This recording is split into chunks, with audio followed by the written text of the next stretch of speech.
Hi guys! Naghahanap pa kayo ng affordable self-shoot studio dito sa South? Nako, I highly recommend na puntahan nyo tong Captured City, and this is located in kilometer 30 National Road to Nasan, Muntinlupa, and this is in front of Lyceum Mapalabang. So ipapakita ko sa inyo yung kanilang mga different prices and package. So ayan, ipa-flash ko. First was for 199 pesos only, na good for 2 packs. Naku, may enjoy nyo talaga to.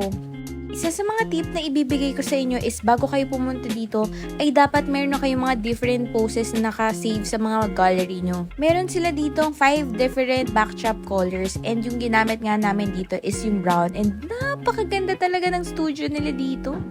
And ang nakakatuwa pa dito is very accommodating talaga yung mga staff nila dito. Guys, and there's more. They have 3 free props na pwede nyong gamitin dito. And grabe, walang filter yung mga picture nila dito, pero